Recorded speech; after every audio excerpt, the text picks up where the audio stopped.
And I know I look much younger than that, but I'm 38 years old, and I still remember, I think I was about 4 or 5, and my mom yelled at me about something, and I threatened to call the cops, and she reminded me that if I did, they'd take me away and I'd never return home. And so I thought better of it, and she gave me a good kick in the ass on the way out the door. But my mom has always been my biggest champion and supporter, and I want to thank her, because without her, this would not be possible.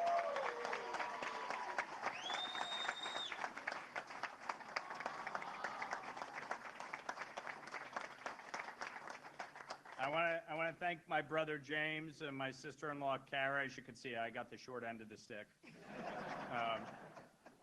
But he's always had my back and has always stood up for me. As many of you know, I have a mouth. He had the brawn. We made a great team. But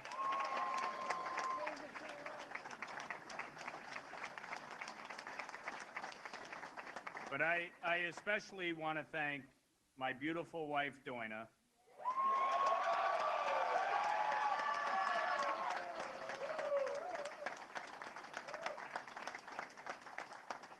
who just 8 days ago gave birth to our second daughter, Elizabeth.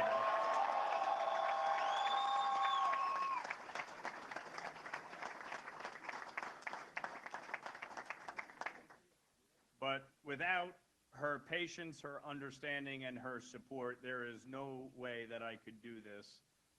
And I want to thank her parents, George and Elena, who have been a tremendous help as well.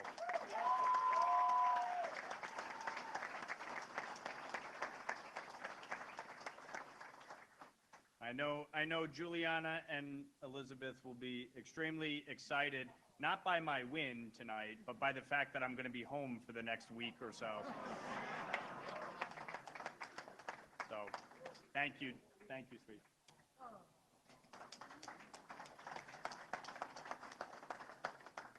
You know, folks, I'm proud of the campaign that we waged. Over the last 22 months, I've worked tirelessly on behalf of you and this district. I am proud of the fact that I've been rated the 4th most bipartisan member of Congress.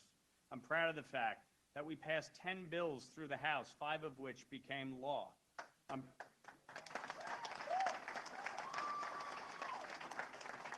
proud of the fact that we brought back over $70 million in community project funding to this district, more than double what my predecessor brought back in the same amount of time. I'm proud of the work that my office has done to serve every constituent and every community in this district. We have closed over 4,500 individual cases, brought back over $20 million in benefits due to constituents. I've held over 1,000 events in 22 months in this district, separate and apart from the time that I spend in Washington, D.C. No one will ever outwork me, and no one will ever get me to stop fighting for you.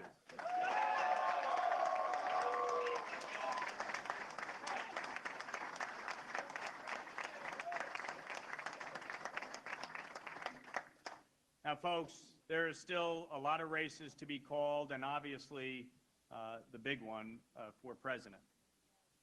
But we have a lot of work ahead of us, no matter who comes out victorious tonight. And I am fully committed to doing the work that you've elected me to do. We have an affordability crisis. We have a crisis at our southern border. We have international crises around the globe. And here in New York, we have seen disastrous consequences from one-party rule. The cashless bail law that will go down as the single stupidest piece of legislation that was ever enacted into law anywhere in the United States of America. Congestion pricing. We lead the nation in outmigration, not because of the weather, it was 71 degrees out today, but because people cannot afford to live in this state. We will do everything we can from a federal level, working with our partners in state government. I want to congratulate our great state senator, Bill Weber, on his reelection.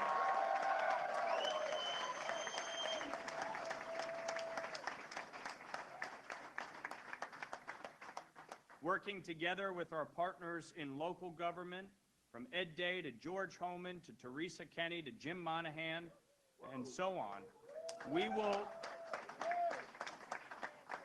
will work to stand up for you. This is not about federal versus state versus local. The fact is, the reason we have been successful is because I have never, ever backed down from a fight and never, ever stood silent against issues that harm our community. And I will continue to be a voice of common sense and stand up against the stupidity that we see at every level of government. I've always believed that regardless of party, background, identity, religion, Republican or Democrat, black or white, Hispanic, Asian, citizen, immigrant, gay, straight, Jewish, Christian, or Muslim, we all must find ways to come together. We must listen to each other, understand each other, and work to find common grounds so that every family in our community has the chance to succeed. And that's exactly what I've done and what I will continue to do as your representative in Washington. Because regardless of whether you're a Republican or a Democrat, it doesn't matter, folks. We all want a few basic things in life. We want a good paying job to provide for our families. We want a quality education for our children. We want access to housing and health care. And we want to live in safe neighborhoods. That is what this election is about. That is why we won by such a big margin.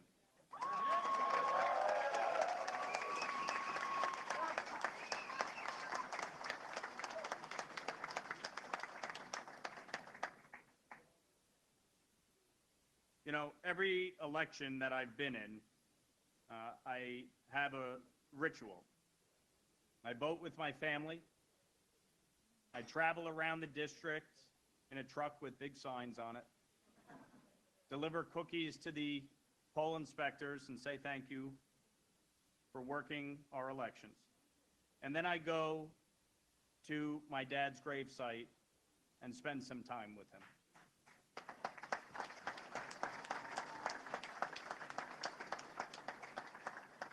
When I was 26, my dad passed away from cancer. It was a life-altering experience. And in our last conversation, he left me with two powerful lessons. To whom much is given, much is required.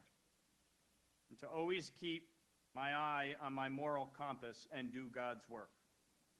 Those words have guided me through every decision I have made, including my choice to run for Congress.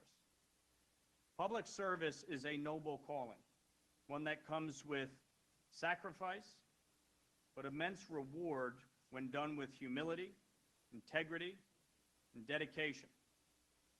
And as your congressman, I have always put our country and our community first, and I have always worked with people of all backgrounds and beliefs.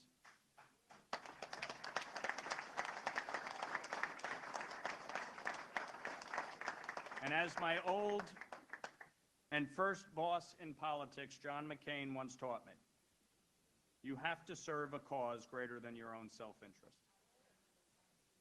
I want to thank you for trusting me to represent you and your families. Together, we will make the Hudson Valley a better, safer, and more prosperous place for everyone.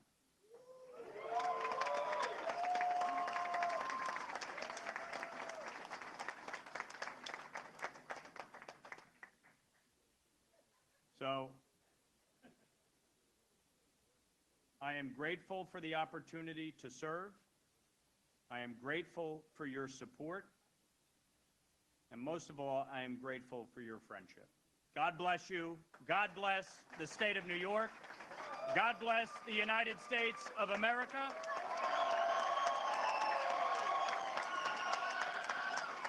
And let's celebrate because we have a lot to be grateful for. Thank you very much.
This has been Breaking News.